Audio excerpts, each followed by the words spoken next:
शम्स आगाज साहब कल एक बात कही कि अगर पार्टी मुझे टिकट देती है तो मैं चुनाव लड़ूंगा, अगर टिकट नहीं देती है तो कोई दिक्कत नहीं, मैं पार्टी के साथ बना रहूँगा।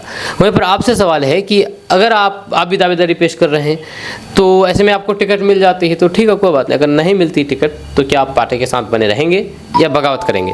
आरोप लगा रहे हैं कि ये पैसे से खरीदा गया है इनको। पैसे से 100% है, लेकिन जनता जो दिया गया, जनता जो आपको वोट दी, जनता की समस्या के लड़ने के लिए आपको दिया गया था, न कि सत्ता में बैठकर मलाई खाने के लिए। शम्स आगाज साहब जो कि कल दावेदारी पेश करने के दौरान उन्होंने कहा कि हमने ऑनलाइन 5000 मेंबरशिप बनाए हैं, 5000 सदस्यता बनाए हैं पार्टी के लिए, और कोई भी नहीं बनाया है। जो भी दावेदार है उनसे जाके पूछ लिए। तो मैं आपसे पूछने आया हूँ, क्या आप बनाए हैं 5000 मेंबरशिप ऑनलाइन?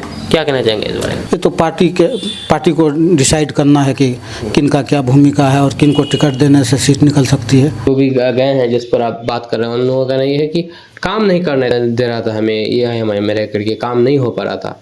अभी हम दूसरे दल में गए हैं तो काम ज़्यादा हो रहा है। काम प्लेट में सजा के ला के देगा आपको? क्या काम हो रहा है? काम बताइए ना, आप कहाँ काम कर रहे हैं? क्षेत्र का काम क्या काम हुआ? क्या आपका बहादुरगंज में डिग्री कॉलेज बन गया?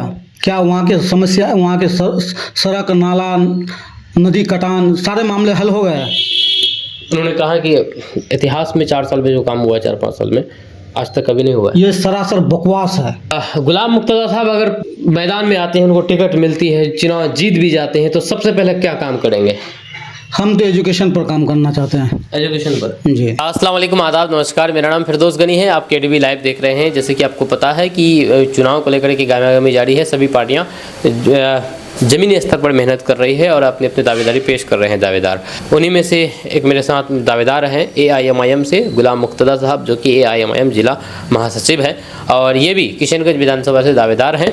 इनसे हम आज इन्हीं को लेकर के बात करने वाले हैं। दरअसल बात यह है कि कल ये किशनगंज विधानसभा से ही शम्स आगाज साहब AIMIM की ही टिकट से दावेदारी पेश किए हैं कि हम भी दावेदार हैं। उन्हीं में से एक और दावेदार हैं गुलाम मुर्तज़ा साहब। तो इनसे हम इस बारे में डिस्कस करेंगे, बातचीत करेंगे। तो सबसे पहले सर, स्वागत है आपका हमारे चैनल पर। आपका केडीवी लाइव, आपके दर्शकों का सभी को अस्सलाम वालेकुम, आदाब, नमस्कार। आप दावेदारी पेश कर रहे हैं सर, क्या कहना चाहेंगे? आपकी दावेदारी कितनी मजबूत है पार्टी में? पार्टी नेतृत्व को हम आगाह कर दिए हैं, अपनी दावेदारी पेश कर दिए हैं। क्षेत्र का दौरा करते हैं। पार्टी नेतृत्व अगर हम पर विश्वास करेगी, अगर टिकट देती है तो चुनाव लड़ेंगे। चुनाव लड़ेंगे। अच्छा। और भी कई दावेदार हैं जो कि आप ही के विधानसभा से दावेदारी पेश किए हैं, कर रहे हैं, क्या कहना चाहेंगे आप इस बारे में? देखिए, जमहूरियत है, जमहूरियत में सबको अपना अपनी बात रखने का अधिकार है। तो बात यह है कि दावेदारी तो ठीक होगा, दावेदारी पेश किए हैं, आप भी दावेदारी पेश कर रहे हैं, लेकिन मजबूत अगर दावेदारी किया जाए तो किसका मजबूत है? आप अपने आप को कैसे मजबूत समझते हैं कि पार्टी टिकट देगी तो हम ही को ही देगी? हमारा पिछले रिकॉर्ड के हिसाब से और मेरे मेहनत को देखते हुए पार्टी अगर हम पर भरोसा करती है तो हम मजबूत दावेदार कहलाएंगे। अगर मेरे काम को नज़रअंदाज कर देगी तो हम कमज़ोर दावेदार कहलाएंगे। लेकिन दावेदारी तो मेरी मजबूती से है। ये फैसला पार्टी को लेना है, यानी कि पार्टी को ये चीज़ देखना है कि आपके अंदर कितना पोटेंशियल है और आप कितना काम कर रहे हैं, कितना मजबूत है, ये पार्टी आप खुद देखेगी, खुद देख लेगी। बाकी आप काम करने का अपना आप काम कर रहे हैं। तो आप ये बताइए कि शम्स आगाज साहब जो कि कल दावेदारी पेश करने के दौरान उन्होंने कहा कि हमने ऑनलाइन 5000 मेंबरशिप बनाए हैं, 5000 सदस्यता बनाए हैं पार्टी के लिए, और कोई भी नहीं बनाया है। जो भी दावेदार है उनसे जाके पूछ लिए। तो मैं आपसे पूछने आया हूँ, क्या आप बनाए हैं 5000 मेंबरशिप ऑनलाइन? क्या कहना चाहेंगे इस बारे में? मैं तो ऑनलाइन नहीं बनाया हूँ, लेकिन ऑफलाइन मैं बनाया हूँ। ऑफलाइन बनाया? हाँ, ये पार्टी कार्यालय में वो लोग जो रिकॉर्ड रखते हैं उस रिकॉर्ड में होगा। अच्छा। कितना तक बनाए हैं अभी तक आप? एक्चुअल गिनती तो नहीं है, हमको लगता है 3-4 हज़ार तो बनाए होंगे। 3-4 हज़ार बनाए हैं। अच्छा। तो पार्टी जो टिकट देती है या फिर टिकट देगी तो किस चीज़ को देख कर के टिकट देगी? कैंडिडेट को देखकर, या फिर जो ऑनलाइन या फिर ऑफलाइन जो सदस्यता बनाते हैं उस चीज़ को देखकर, जो माइलस्टोन जो सेट किए हैं उसको अचीव करने के बाद उस चीज़ को देखकर, या फिर कैंडिडेट की मेहनत को देखकर? कैंडिडेट बनाने के पीछे बहुत सारा क्राइटेरिया हैं मेरे हिसाब से।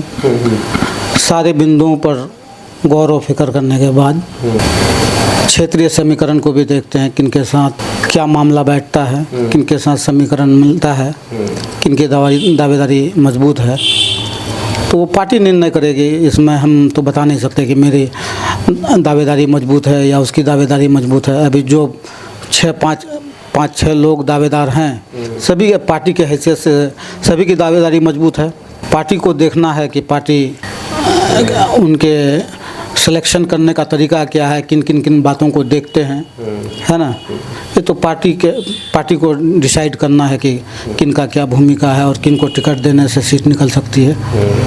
अच्छा, शम्स आगाज जी जो कल अपने भाषण में एक बात कहा, शम्स आगाज साहब कल एक बात कही कि अगर पार्टी मुझे टिकट देती है तो मैं चुनाव लड़ूंगा, अगर टिकट नहीं देती है तो कोई दिक्कत नहीं, मैं पार्टी के साथ बना रहूँगा।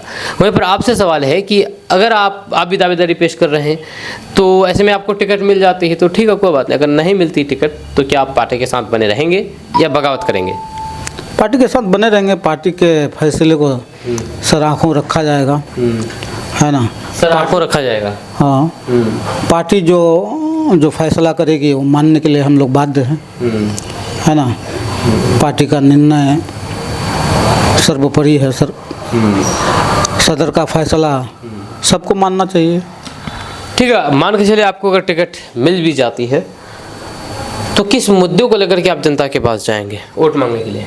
देखिए, हमारे इलाके में चौ तरफ तो बदहाली ही बदहाली है, 100%, है ना। किन मुद्दों को क्षेत्र के ये शिक्षा के क्षेत्र में भी काम करने की ज़रूरत है।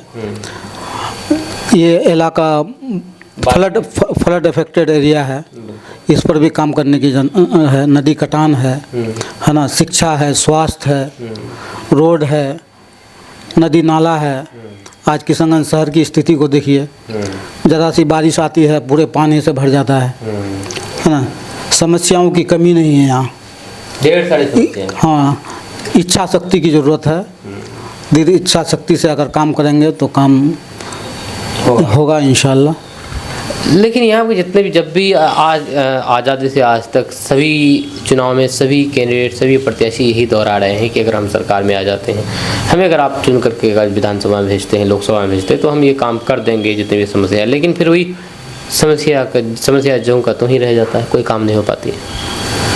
देखिए, ये बात सही है। लोग तो कहते हैं कि हम विकास करने के लिए चुनाव लड़ रहे हैं और उसका जीता जागता सबूत है। MIM को लोगों ने 5 सीट दिया। MIM के सदर के नेतृत्व में ये लड़ाई चल रही थी, विधानसभा के अंदर, विधानसभा के बाहर भी। और उसी लड़ाई से घबराकर और पैसे के लालच में, है ना, लोग अपना रास्ता बदल लिए, है ना। लड़ाई का नतीजा देख रहे थे कि हमारे विधायकों को मार्शल आउट किया गया, है ना।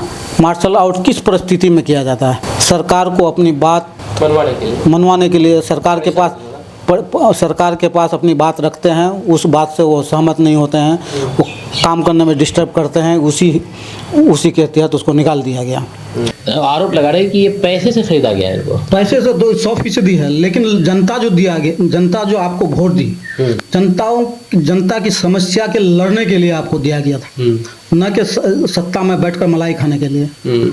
और एक विधायक, एक जनप्रतिनिधि का काम है कि जनता के लिए आप संघर्ष कराएं, सदन से लेकर सड़क तक। सदन में आप वहाँ पर बात रखें और सड़क में आप अपनी तादाद दिखाएं, अपनी लड़ाई को लड़ाएं। इसी के लिए लोग तो दूसरे दल के दूसरे नेता को, जो नेता पर विश्वास होती है उसको जिताती है। नहीं तो अगर सिर्फ सरकार चलाने के लिए होता तो जिधर सरकार बनती सब उसी तरफ जाकर के वोट देते थे। पर्टिकुलर किसी आदमी को अगर विधायक बनाया जाता है तो संघर्ष करने के लिए, की क्षेत्र के जनता की समस्याओं को लेकर लड़ने के लिए ही बनाया जाता है। बिल्कुल। लेकिन आप जो सही काम है, जो जिस लड़ाई को अवाम ने लड़ने के लिए आपको भेजा है, उसी काम से आप डर जाते हैं, उसी से घबरा जाते हैं, तो आप क्या क्षेत्र का विकास करेंगे? तो इसका मतलब कि वो घबरा गए हैं, और लेकिन घबरा भी गए हैं, पैसे के लिए भी चले गए हैं, सत्ता का मलाई खाने के लिए सत्ता तो नहीं करें, अपोजिशन का मलाई खाना है कि भाई कि मेरे काम थोड़ा सा आसानी से हो जाए, लेकिन काम क्या हुआ? कुछ भी नहीं हुआ। उनका कहना ये जो भी गए हैं जिस पर आप बात कर रहे हैं, उन लोगों का कहना ये है कि काम नहीं करने दे रहा था हमें, ये है हमें मेरे करके काम नहीं हो पा रहा था। अभी हम दूसरे दल में गए हैं तो काम ज़्यादा हो रहा है। काम प्लेट में सजा के ला के देगा आपको? क्या काम हो रहा है? काम बताइए ना, आप कहाँ काम कर रहे हैं? क्षेत्र का काम क्या काम हुआ? क्या आपका बहादुरगंज में डिग्री कॉलेज बन गया? क्या वहाँ के समस्या, वहाँ के सड़क नाला नदी कटान सारे मामले हल हो गए? उन्होंने कहा कि इतिहास में 4 साल में जो काम हुआ है, 4-5 साल में, आज तक कभी नहीं हुआ है। ये सरासर बकवास है, सरासर बकवास है। किसी तरह का कोई काम नहीं हुआ है। लोगों को धूल झोंकने का काम, जो सरकारी नियम के तहत जो विकास करना है, कोई भी विधायक हो, ये काम होना ही होना है। ठीक है, आप जो अवाम की दी हुई ताकत के बल पर लड़ करके अपनी आवाज़ उठाकर जो मनवाते हैं, उसी काम को आपका काम कहा जाता है। बिल्कुल। रूटीन वर्क को आपका काम नहीं कहा जाएगा। ये जो पुल पुलिया रोड डाला, ये रूटीन काम हुआ? रूटीन काम है। रूटीन काम से हट करके आप कुछ काम अलग करके दिखाते हैं, तब उसको कहा जाएगा कि भाई नहीं, आपने काम किया क्षेत्र में। चलिए, गुलाम मुर्तज़ा साहब अगर मैदान में आते हैं, उनको टिकट मिलती है, चुनाव जीत भी जाते हैं, तो सबसे पहले क्या काम करेंगे? हम तो एजुकेशन पर काम करना चाहते हैं। एजुकेशन पर? जी। अच्छा, जैसे कौन सा एजुकेशन? यहाँ पर तालीम का व्यवस्था सही हो, डिग्री कॉलेज हो, है ना, स्कूल कॉलेज, कुछ गरीबों के बच्चे के लिए कुछ ऐसा किया जाए कि कम खर्च में तालीम हासिल कर सके। इस तरह का व्यवस्था करने पर मेरा जोर रहेगा। चलिए, बहुत बहुत शुक्रिया आपका हमारे साथ बात करने के लिए, गुलाम मुर्तज़ा साहब। ये थे AIMIM के जिला महासचिव गुलाम मुर्तज़ा साहब। आपका इसके बारे में क्या कहना है, नीचे कमेंट बॉक्स में कमेंट करके ज़रूर बताइएगा। मेरा नाम फिरदौस गनी है, आप KDV लाइव देख रहे हैं। तब तक के लिए जय हिंद, जय भारत।